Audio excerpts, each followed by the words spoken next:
Okay. Hi everyone, my name is Jamie Plim. I'll just kind of give you a chronological timeline of what happened. We were already on deployment in 2011. We were about to pull into a routine port call in South Korea. We go to our navigation brief the night before we were going to pull in, and we found out that this tsunami and earthquake happened. Immediately we knew that we were going to reroute the ship to Japan to provide aid and give them food, water. So we did that immediately. We probably got to the coast of Japan probably the day after it happened. We never heard anything about a nuclear power plant. We never knew anything about the possibility, let alone any kind of leak. So we were there outside.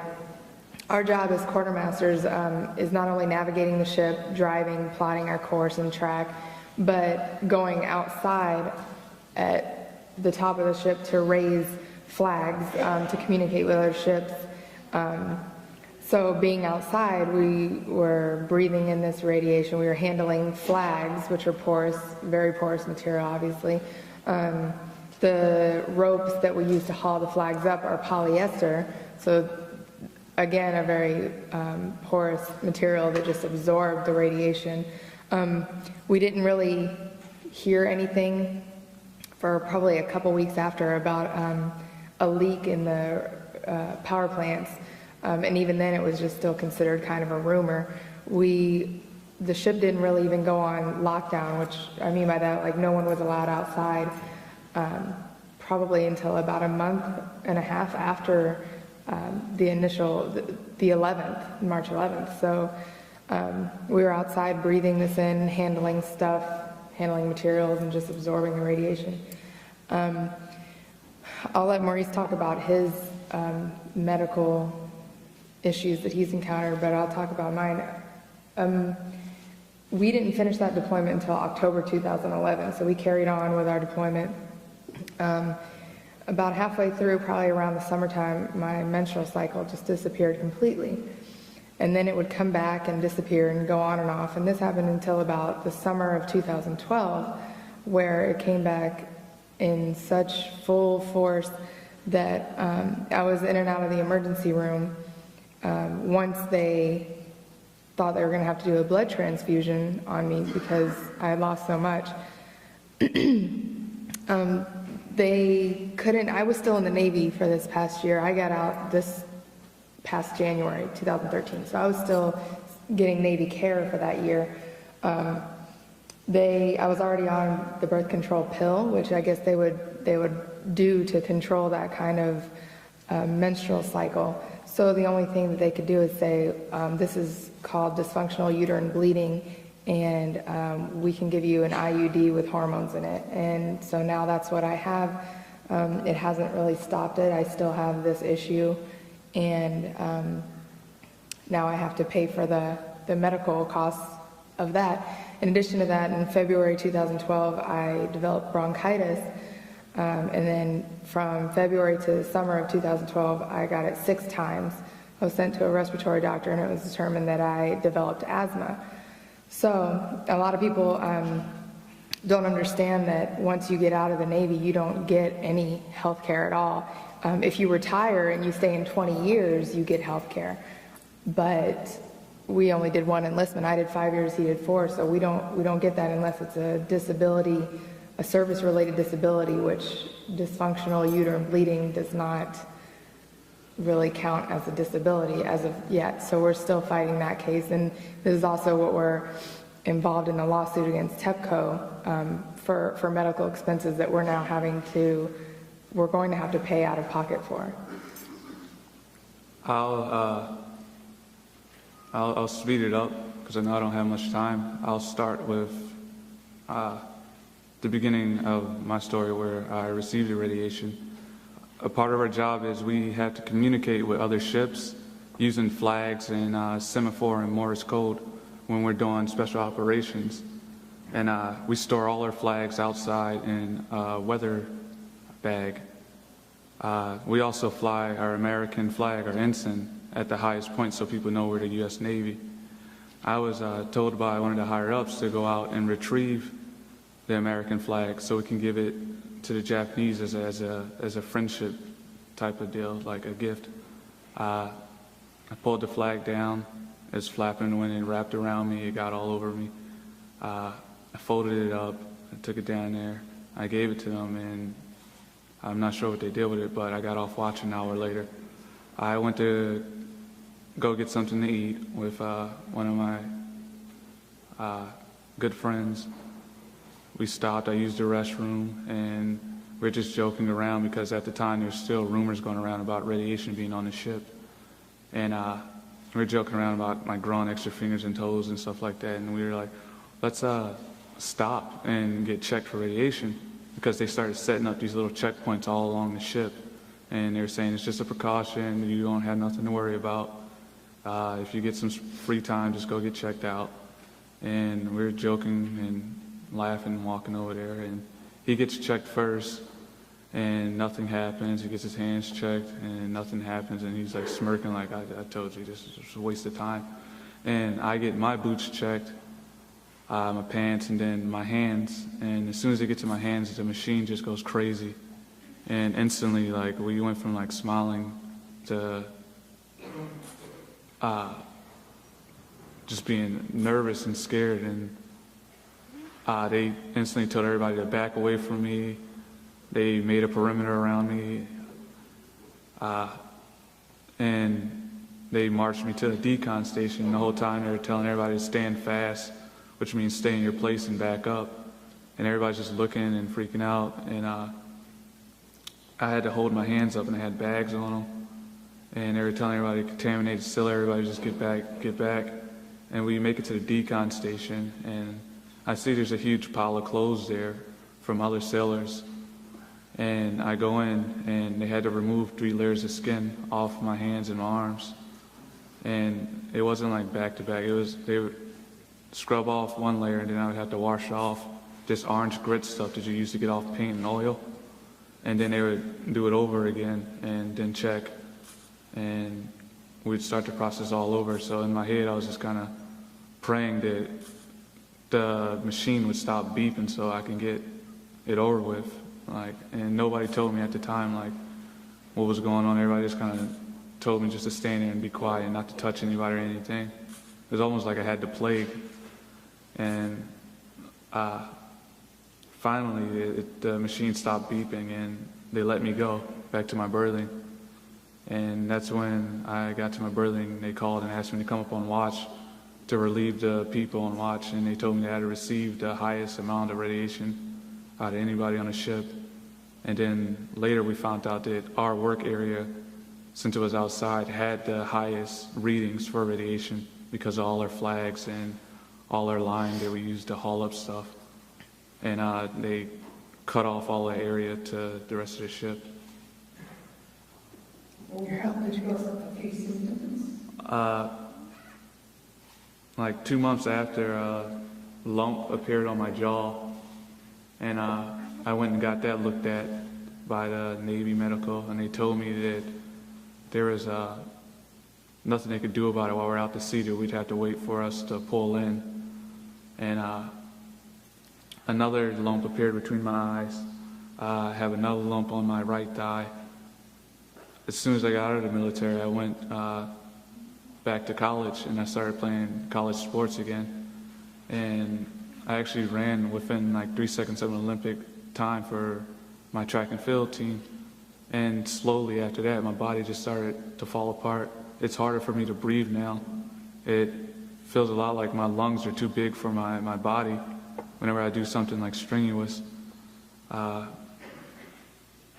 lost a lot of weight from the time I was in the Navy until now. I got stomach ulcers. And in the last month and a half, it doesn't look like it, but my hair's started to fall out. I try to avoid brushing and combing it, and I'll wash it like every 3 days, just because I don't. It's like Navy tradition. When you get out, you grow out your hair and you grow out your beard, and because you're bald for so long, and it's just falling out, and I don't want to speed that up, so I try to avoid it. And what did you have to sign?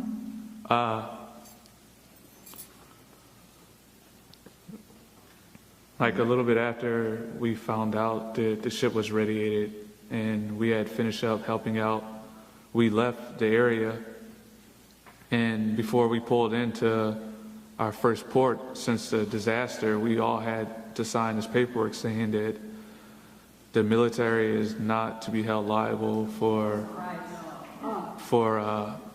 anything that happened, and we had to sign paperwork saying that we weren't sick, that we were okay, and that they did tests on us. And it wasn't like a yes or no type of option. It was just like you have to sign it. I wanted to ask about the immediate time. One of the products that comes out of the nuclear plant is radioactive iodine that's in your thyroid gland. Were you offered potassium iodine tablets to block your thyroid? And do you know, were people on the ship taking iodine tablets, potassium iodine tablets to protect their thyroids? What were you told about that?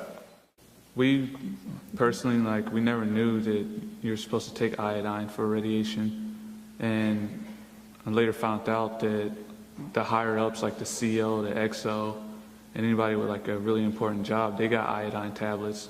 The pilots got the iodine tablets, but the general enlisted sailors, we didn't get iodine tablets. We actually had a talk, me and my boss, and I was always a hard worker for him, so we always had like a little friendship, like joke around type of thing going on. And I thought he was joking when he told me, he was like, "Did you get your radiation medicine?" And I was like, "Radiation medicine? There's medicine for this?" And he had a smirk on his face, and I was like, "You're messing with me." He was like, "I got mine." He was like, "You didn't get yours?" And I took it as he was just joking around. And then later on we found out that they had gotten iodine tablets. So. One of the hallmarks of the nuclear industry is secrecy, cover-up, and minimization. And you keep it a secret, but it sounds like a lot was kept secret from you, and perhaps still is. If you can't do that, you cover it up, and it sounds like that's happening to you. And then the minimization, if you can't do diversity, then it's no harm to you at all. What has happened with your care now? Two questions. Did you ever get a thyroid scan? And have you have your medical records available? What's happened with that? Directly after I got out, we were told, I hate to say it, but it was almost like we were brainwashed, because we were told that we didn't receive that much radiation, that the amount of radiation we got was the equivalent of standing next to somebody smoking a cigarette, or sun tanning on the beach for a whole day. So I had it in my head not to worry about it. And it actually, between Jamie crying at night saying you got to get checked, after more lumps started appearing and everything else, we started trying to get my medical records while Jamie was still in the Navy and stationed in Washington. And they actually lost all the medical stuff that I was involved with around that time. All they had was my records from boot camp, which was like a flu shot and other stuff. The secrecy and cover-up is no different than when we used to set off nuclear weapons in Nevada, and we would march soldiers down to ground zero after the blast wave occurred, with no monitoring of their radiation exposure whatsoever. And it sounds like you have gone through a similar process now. How old is it? Are you getting any medical care? No, like we said, I was in the Navy for the past year, so I did see the Navy gynecologist for my issues and the respiratory doctor, but they didn't give me any, like I said, they gave me a general term for a diagnosis and said, "Oh, well, we'll just give you an IUD." And he was out the past year. He got it exactly a year before me. And like I said, without any medical care or any benefits as far as this goes, and with him losing his record, we haven't been able to receive any care. So, Maurice, have you ever been fully examined by a doctor? I've never been fully examined. The closest thing I got to it was a couple of months after the scrub. They called me down to medical, and they made me sit next to a machine just to see what was going on, and they told me I was good to go after that. And they told me they would keep tabs on me, but it never happened once I got out of the military. Just talk about the helicopters for a minute. We were on an aircraft carrier, so the helicopters are the ones that flew over onto land and to take food and water and supplies. And they would come back, obviously with radiation on the outside of them, so they would come back to the flight deck. And the people in the air department had to take, push brooms and soap and water and scrub the sides of the helicopters. And obviously that just drains off into the ocean. There's nowhere for it to go. And that's how they clean the radiation off of the helicopter. Not only that, but we were trying to stay out of the winds, but for us to launch our helicopters, we need wind to lift them off the flight deck. So during the special evolutions, we were launching our aircrafts, we had to go into the winds, which meant more radiation. And the ship is now being in port, being decontaminated. Is that the aircraft carrier? No, it's in dry dock, and they actually just left, I think, yesterday, but they were in dry dock for a year, but it's a routine. Every 10 years the ship goes in there. So Bob Alvarez just has something to say. Just very briefly, having worked in the energy department, I'm familiar with the assets that the U.S. government has, and I would not be surprised that you were on an aircraft carrier, correct? Yeah. Yes. That the U.S. has aerial radiological monitoring, which the military has on a continual basis, and so does the Department of Energy. And so they have probably done very extensive data collection, including collection of cloud samples, as well as doing remote sensing using lithium germanium detectors, so they could literally take a picture of what the energy readings would be coming off the ground as a function of distance and the like. When the United States exploded nuclear weapons in the open air, there were about 250,000 military personnel who took part in the shots, and it turned out that some of the most highly exposed groups were the ones who were maintaining the aircraft, washing them down. The other question I had, did they take any samples of your urine or any of your internal fluids at all? Did you have a whole body count? They didn't do that for anybody on the ship. That's all. And they didn't have a... So we should open the now conference for 10 minutes for questions from the media. Dr. John Miller, did anybody tell you what dose, cumulative dose, they thought you got in those days? Did they give you any number in milligrams or grams? When it first happened, they took me down there to the decon station. They were all talking and whispering and talking to each other, and I was trying to listen in, and I could never hear how much I actually received. But they told me that all the people that was radiated, later on my boss told me, well, he was talking to somebody else and he was yelling. He was like, I want to know how did the guy in our department get the highest count of radiation on his ship, and he's not even in the air department. And after that, that's when our whole department got sent down there to get tested for radiation. And they locked down all our weather decks, but they never told me the exact number of what I received. So that, in fact, the Navy and the US government absolutely knew what they were being exposed to purposely, yet they can't sue the US government, so they're suing TEPCO for lying to them. But in fact, it's the US government who's lying. And Jeff and I think Annie would be prepared to go to court to support these people who are suing TEPCO.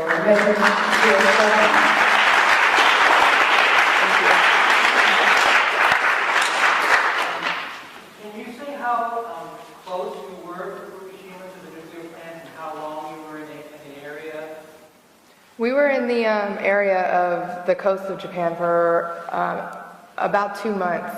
And in that time, we went from anywhere from 1 mile off the coast to 10 miles. And we just kind of went back and forth and did circles, up, down, east, west. We kind of just kept moving, but we would get 1 to 2 miles from the coast very frequently. From the nuclear plants? How Right, that's what I mean. From the plants, we would get 1 to 2 miles from it. And I mentioned the triangle. And so what we did was we plotted.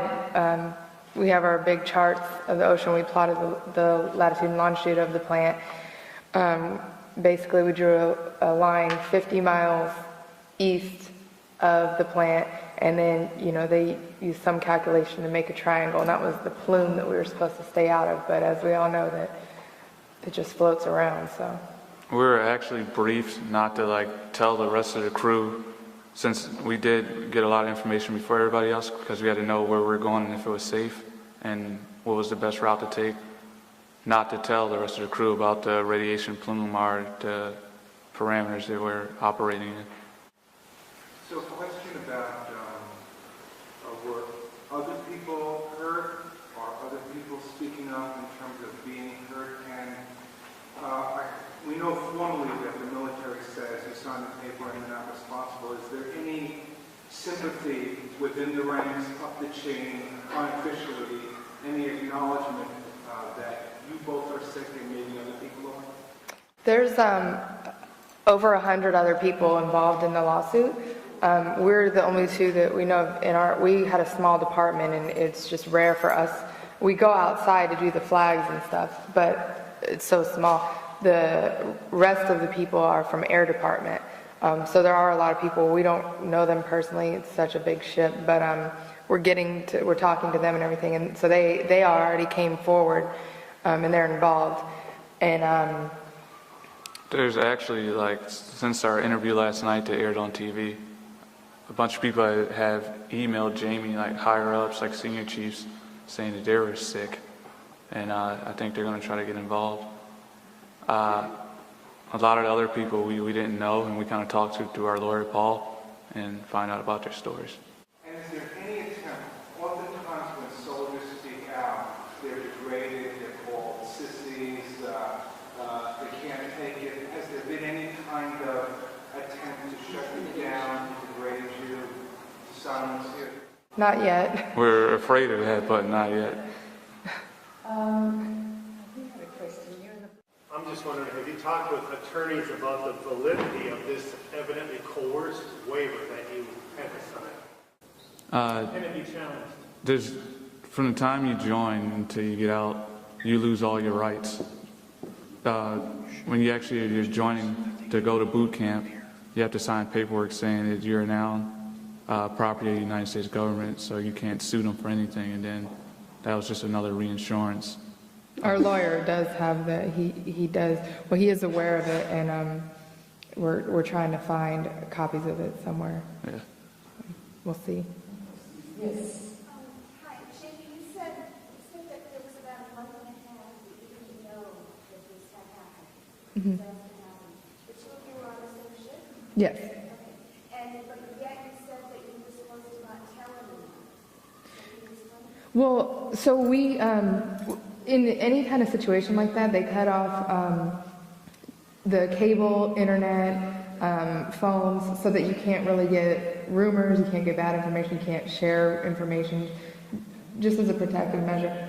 So we didn't know that this had happened, and when they did, probably about a month, maybe around a month and a half later, tell us, hey, we need to draw this radiation plume to stay out of, but don't tell everybody else, because it's really safe. We're just taking precautionary, and we don't want everybody on the ship to get all worried, and everybody it would cause an uproar of 5,000 people. So. Actually, we were told that it was we never knew that the plants actually blew up. We were told that it was a small leak, and they were just taking precaution. That's why we're putting it on a chart, and it would be.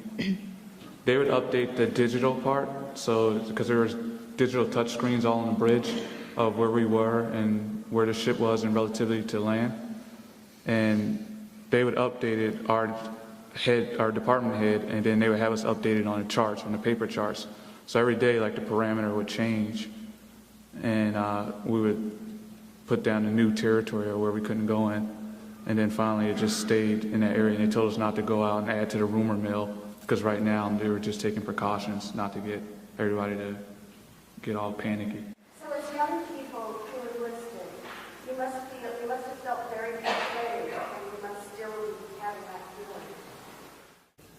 Yeah, I mean, it's a hard, it's still kind of, like he said, we sometimes are brainwashed into thinking that, oh, everything's fine. They wouldn't do that to us. So it's a weird situation to be in. When this was going on, there was people trying to commit suicide. There was people trying to get off the ship. It was like you're living in fear every day. It was horrible. Well, I think we'll wrap it up now for the media specifically, because this is a media conference. Are there any media people who really... Are you a media person? Yeah, I'm sort of. Yes, I am. I'm representing the newsletter. Newsletter. Stephanie. I just had one question. Do they offer you protective clothing or protective masks? No, the only time after we left Japan, 2 months later, we did a scrub down the ship where everybody went outside with the brooms and the soap and the water and scrubbed the ship down with push brooms. And that's the only time we had the chemical, biological, radiological suits on. But that didn't even have respirators or anything. It was just like a jacket made out of a certain material and a pair of pants and plastic boots and plastic gloves.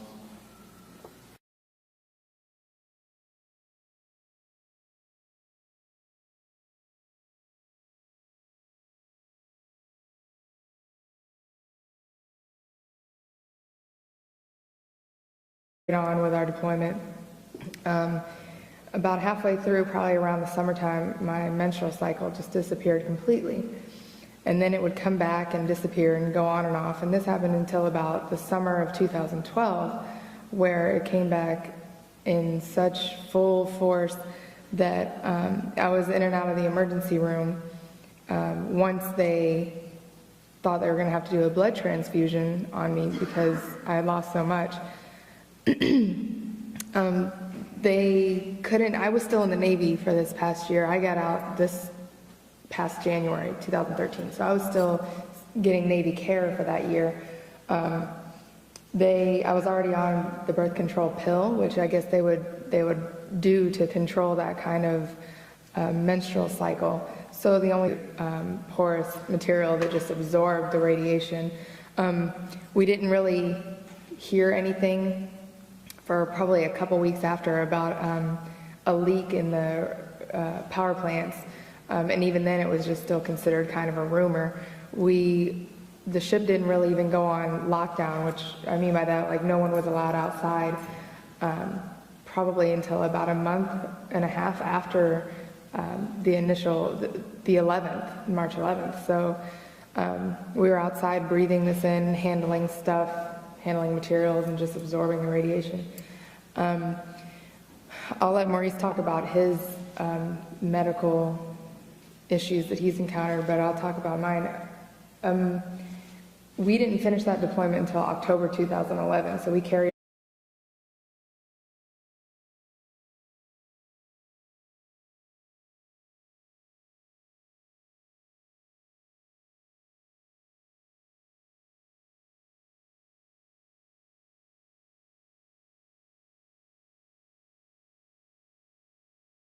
Okay. Hi everyone, my name is Jamie Plim. I'll just kind of give you a chronological timeline of what happened. We were already on deployment in 2011. We were about to pull into a routine port call in South Korea. We go to our navigation brief the night before we were going to pull in, and we found out that this tsunami and earthquake happened. Immediately we knew that we were going to reroute the ship to Japan to provide aid and give them food. One thing that they could do is say, this is called dysfunctional uterine bleeding, and we can give you an IUD with hormones in it. And so now that's what I have. It hasn't really stopped it. I still have this issue, and now I have to pay for the medical costs of that. In addition to that, in February 2012, I developed bronchitis. And then from February to the summer of 2012, I got it 6 times. I was sent to a respiratory doctor, and it was determined that I developed asthma. So a lot of people don't understand that once you get out of the Navy, you don't get any health care at all. If you retire and you stay in 20 years, you get health care. But we only did one enlistment. I did 5 years, he did 4, so we don't get that unless it's a disability. So we did that immediately. We probably got to the coast of Japan probably the day after it happened. We never heard anything about a nuclear power plant. We never knew anything about the possibility, let alone any kind of leak. So we were there outside. Our job as quartermasters is not only navigating the ship, driving, plotting our course and track, but going outside at the top of the ship to raise flags, to communicate with other ships. So being outside, we were breathing in this radiation. We were handling flags, which are porous, very porous material, obviously. The ropes that we use to haul the flags up are polyester. So again, a very